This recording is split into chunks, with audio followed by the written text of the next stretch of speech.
In YouTube, on Skillshare, and in books and resources all over the place, I have seen so much business advice, so much what to do, how to be successful, ways to make money as an artist. And I think I've listened to all of them.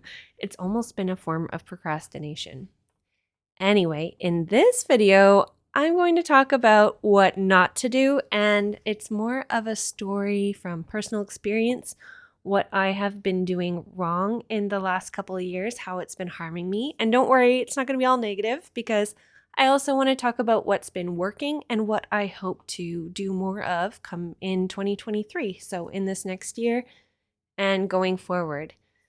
Okay, while I do that, I'm going to be painting Wednesday Addams from the Addams Family in my Etcher Hot Press watercolor sketchbook.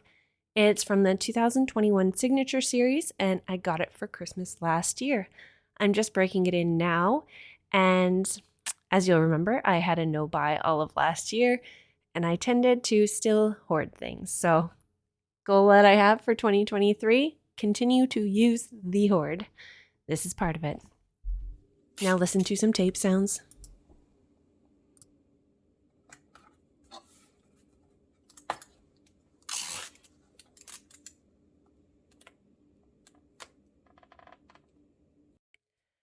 I've taken a deep breath and collected my thoughts. Now, my number one, what not to do, is spread yourself too thin. And the books tell you not to do this. And I said, I don't need that. I want to do everything everywhere all at once. I can do it all. And no, I couldn't. I didn't do it all. What ended up happening is I would be sitting in a ball wondering what to do next because I was just overwhelmed with the sheer amount of options and didn't know where to start. I never knew where to start because I didn't have a concise and cohesive plan for my art career in 2022. I wanted to learn digital art, be a digital artist. I wanted to create patterns, create stickers. I wanted to do print on demand. I wanted to show in galleries and be a teacher and be participating in the community as president of the local arts council, which I am. And I wanted to do commissions to make money. And at the same time, I wanted to develop my own style and original series in art. And all of these things were just too much all at once. And what ended up happening was I would default to the commission side of things because it was easier to not have to think about what to do. Someone else was hiring me to tell me what to do, and I would just copy, paste. I would use my skills, apply those skills, and that's it. And what would end up happening is I felt unfulfilled because I wasn't creating anything of my own. I wasn't creating things for me. And I got burnt out from that commissions. I would use all my artistic energy on those and then not really have any time left for my own pursuits and all those other dreams and goals I had. A side effect of this mistake of overloading on commissions was that I stopped creating content on my social media almost completely. I didn't create YouTube videos or Instagram or post updates, and the reason for that was that commissions were secret. Most of the time I'm doing something for an occasion, a birthday. It's something that can't be shared publicly potentially for a very long time. And so I didn't create content knowing that I wouldn't be able to release it. And then it became that in the long run, I wasn't sharing it either because I noticed that whenever I shared commission work, I got more commission work, which is a great problem to have, but not when that's where you're trying to shift your focus away from. So I am taking on an extremely limited number of commissions in this year so that I can focus on other pursuits and really narrow those focuses. I am done doing mistake number one, which is spreading myself too thin. I plan to narrow my focus. Now, kind of the opposite of mistake number one is mistake number two that I made. And this one I made earlier on, so before I started my YouTube channel. And mistake number two is thinking that everything has to be perfect and you have to be good enough before you're allowed to start. I did this and I was wrong. When I think back, there's so much content that I could have made, and I could have made it from that beginner viewpoint because I was in that beginner viewpoint. I had these questions, the same questions that millions of other beginners and people that want to learn a skill have at that time. I knew what to ask because it was fresh for me. And now that I've kind of gone through it, some of it gets foggy. It gets foggy what you were wondering at that time and what tips you had wished somebody was sharing with you at that time, the things that I was Googling, the things that I was researching, and the people that I was following. I feel like it would have been helpful to share it as I was going through it. Everybody is starting somewhere. I've seen other YouTubers say the same thing. We all had a starting point, and your first videos and your first paintings, your first drawings, they're not going to be your favorite ones if you keep at it. You will keep getting better. You'll get an eye for the things that could be improved upon. You will develop new skill sets, and it's really cool to see where you came from and where you are now. Mistake number 3 is going too big too soon. So, number 2, you want to start, and starting shouldn't be a major financial investment or life decision. It's just taking the step to create something. It doesn't mean quitting your job suddenly to go full time. It doesn't mean investing a ton of money into something right off the bat or setting a goal that is just too unreasonable where you're going to end up disappointing yourself. Here's my personal story around mistake number 3. I planned a watercolor series called Submerged, and it was underwater themed, and I created a series of paintings all under that same umbrella. This is a good thing that I did. I am happy with this choice because it narrowed my focus. It gave me a niche to put myself into, to join groups, to apply for a gallery show, which I got, and it was amazing. I sold several of those original paintings. That decision of setting a goal, setting a series and sticking to it, that one I am happy with. My mistake within that goal was setting too high of expectations from the start. What I did immediately with very little audience, very little fan base, just a fresh artist right at the beginning of my career is I thought, you know what? These paintings, they're great. I love them. And I do. I still do. I'm happy with the paintings. But I thought, you know what? I'm going to set a 50 print limited edition for every painting that I make. And I'm going to print them on a professional giclée, sorry if I'm saying that wrong, printer with archival ink. And it's going to be just amazing. I'm going to sell out. I'm going to make all this money back from my printer and my paper investments and the ink. What could go wrong, right? What could go wrong? Now, to this date, I have sold prints. I've probably sold 5 to 10% of my total inventory. And the mistake wasn't making prints. The mistake was making such a high limited edition. The whole point of limited edition is to create that sense of supply and demand. So even famous artists, some of them have limited edition prints of only 5, 10, maybe 20. I set 50.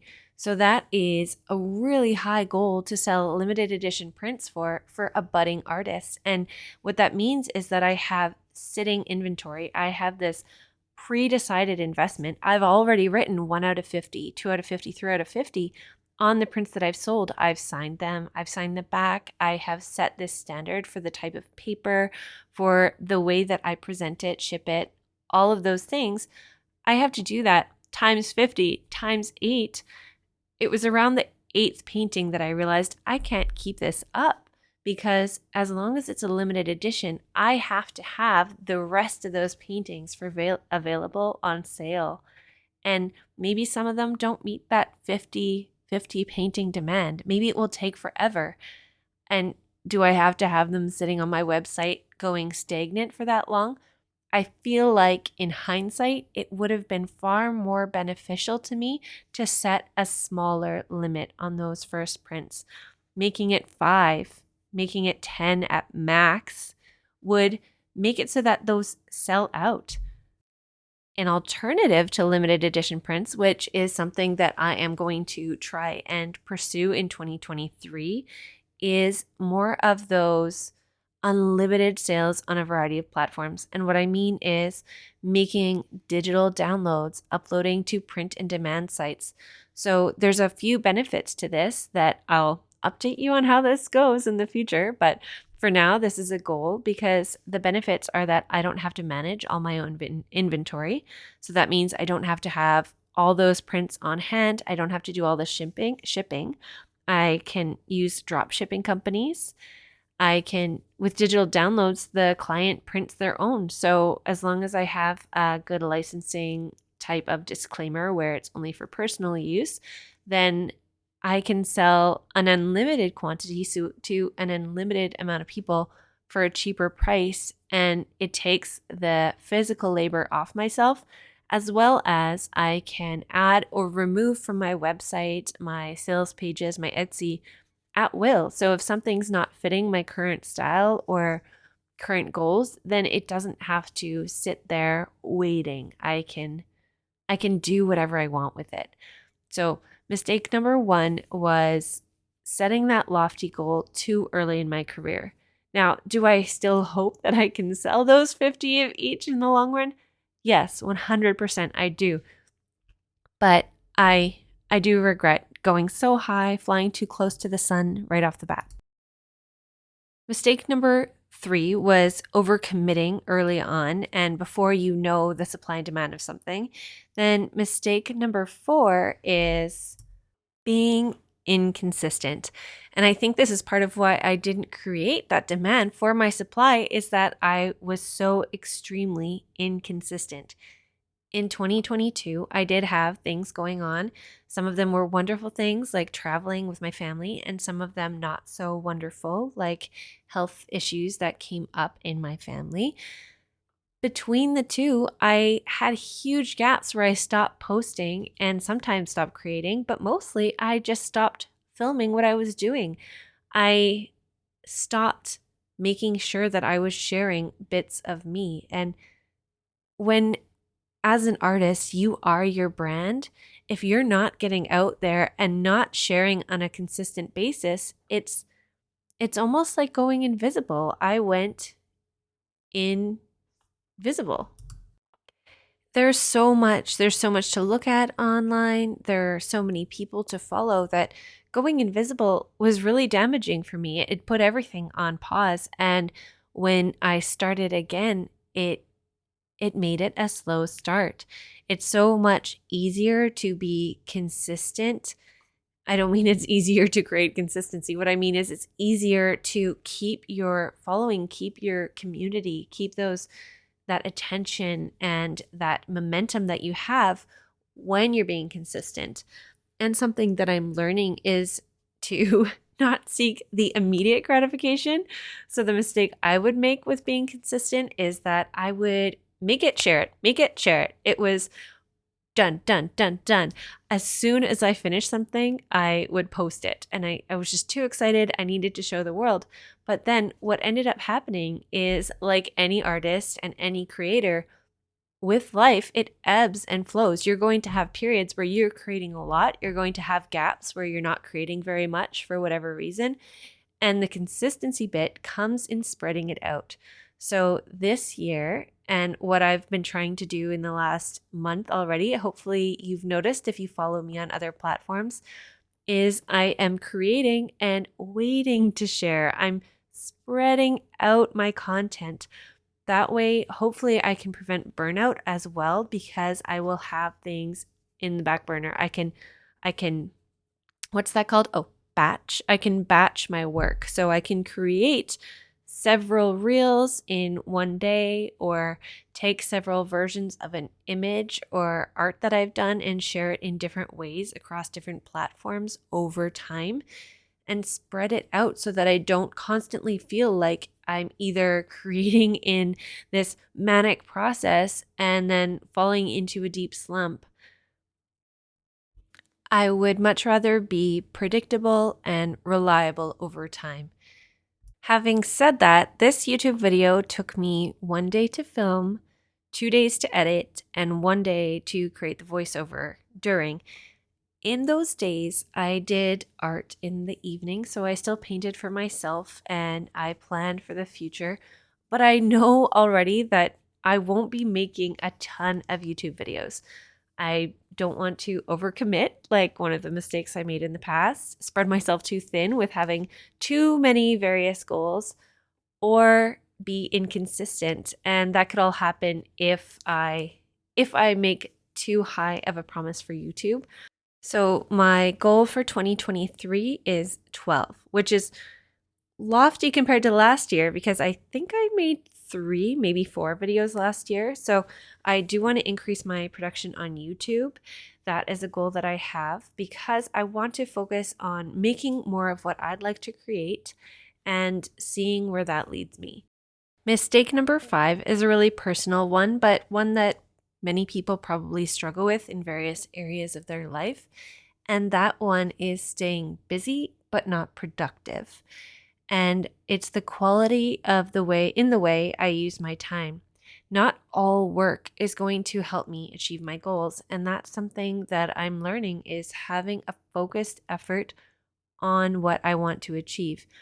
One way that I kept busy and not productive before my no buy was in shopping. So I would think that I needed the next greatest product, or I needed this paint that I just saw an artist I admire use to make art like hers, or I needed this lighting to film my videos properly. And I would just spend so much time researching things. I would spend time consuming and not creating. And that is a large mistake that I had made, is consuming over creating. And that is a shifting of priorities. 2022's no buy really helped with that. And I'm going to touch on that now that I've given 5 key mistakes that I've made in my art career and how I address them and how I plan to change in the future. I'm going to update you on my no buy. Last year, I set myself a goal of not buying art supplies in 2022, and I was mostly successful. I am proud of what I did and how much money I saved, honestly, and how much time I saved. I saved hours and hours and hours by not wasting time researching products and buying products. Having said that, I find great joy in the art supplies that I have, and I don't regret getting them. And I'm not saying that you can't go shopping. What I'm saying is find where you're wasting time. It could be social media. Maybe you're spending way too long watching TikTok and not enough time creating TikToks. Instead, you want to set a goal, set a timer. You're going to spend 5 minutes. You're going to find a sound that you want to use, and then you're going to go use it. Whatever your modification to your time management is, I think any of it could be helpful. Anyway, those are my 5 tips. Well, 5 mistakes I made and tips on maybe not making them yourself and maybe me not making them again in the future. I hope you enjoyed it. If you did, please click like, subscribe, leave a comment, and check out my link tree. Thank you so much.